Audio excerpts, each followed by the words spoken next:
मजीद में फिल्टर्स की बात कर रहा हूँ। फॉर एग्जांपल अगर मेरे पास एक अदद इनपुट टाइप टेक्स्ट है और मैं उसको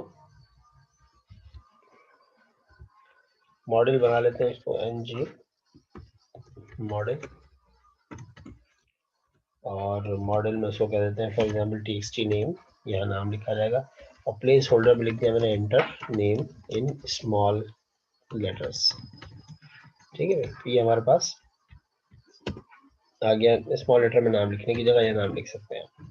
अब यह स्मॉल लेटर में लिखेंगे और हम चाहते हैं कि प्रिंटिंग जो हो नीचे पैराग्राफ में वो कैपिटल लेटर्स में हो, तो हम यहाँ पर बाइंडिंग करेंगे txt नेम की प्रिंटिंग, और यहाँ पर एक फिल्टर हम लगाएंगे। पाइप साइन बताता है कि फिल्टर है, अपर केस का हमने फिल्टर लगा दिया।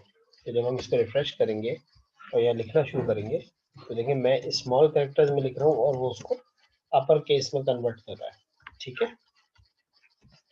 आप कोई भी स्मॉल कैप में या कैपिटल केस में किसी भी केस में आप लिखेंगे वो सबको कैपिटलाइज कर देगा, राइट। तो ये बेसिकली अपर केस है। इसी तरह अगर हम लोअर केस का एक फिल्टर लगा देंगे तो फिर क्या होगा, आप यहाँ पर कैपिटल केस में लिख रहे होंगे, सॉरी रिफ्रेश करना है पेज को। ओके, अब मैं यहाँ कैपिटल में लिख रहा हूँ सारा और वो उसको कन्वर्ट कर रहा है किसमें, स्मॉल लेटर्स में। तो this is basically filter of lower case upper case. ठीक है, इसी तरह फिर हमारे पास और भी यहाँ पर फिल्टर्स हैं कई सारे जिसमें नंबर है। अब इसमें नंबर जो है बड़ा इंपॉर्टेंट होता है कि भी नंबर ही हो। फॉर एग्जांपल मैं आपको एक यहाँ पर चीज़ बताता हूँ,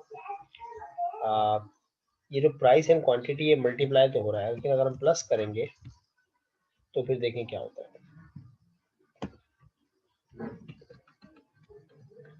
अब ये क्योंकि हमारा करेंसी का सिंबल है तो भी ठीक है, मगर एक प्रॉब्लम यहाँ पर हमें फेस करना पड़ रही है कि हम जो लिखते जा रहे हैं वो कॉन्केटिनेट हो रहा है। अगर आप गौर से देखें तो वहाँ 122 है, फिर 0000 उसके आगे कॉन्केटिनेट हो रहा है, प्लस नहीं हो रहा। ठीक है, बेसिकली क्यों प्लस नहीं हो रहा कि वो उसको एज ए स्ट्रिंग सपोज कर रहा है। अगर मैं यहाँ से करेंसी हटा दूं तो हमें और ये क्लेरिफिकेशन हो जाएगी कि वो कॉन्केटिनेशन कर रहा है, ना कि वो प्लस कर रहा है। देखें जरा, जैसे ये 0 है, मैंने यहाँ 1 लिखा और यहाँ पर भी 1 लिखा तो उसने 11 कर दिया इसको, तो आगे 2 लिखा तो 112 कर दिया। तो बेसिकली कॉन्केटिनेशन हो रही है, ये प्लस नहीं हो रहा।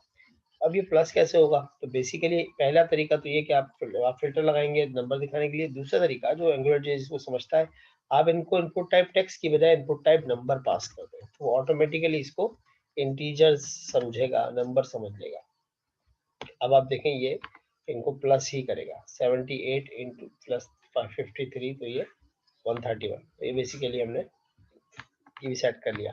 तो इसके अंदर अगर आपने इंटीजर की जगह अगर आप चाहते हैं फ्लोटिंग पे काम हो तो आप इसके अंदर स्टेप भी दे सकते हैं कि स्टेप दिया आपने 0.1, तो अब ये 0.1 को भी अपने पास सपोज करेगा। दोनों जगहों पे स्टेप से मतलब ये होता है कि जब एक बार ये ऊपर का बटन दबाएंगे तो इसमें इंक्रीमेंट कितना हो, ये होता है स्टेप। तो अगर आपका स्टेप जो है वो 1000 पे सेट होगा तो ये 1000 का ही स्टेप लेगा, देखिएगा जरा। और ये फिर आप फ्रिक्शन से नहीं लेगा, देखिए 1000 2000 3000 एंड दिस इज समथिंग जो भी आपके पास है, ये 0.1 है। और क्योंकि हम प्लस कर रहे हैं तो इसलिए ये प्लस के आंसर हमें नजर आ रहा है, राइट। तो इस तरह से हम यहाँ फिल्टर्स पे काम करते हैं।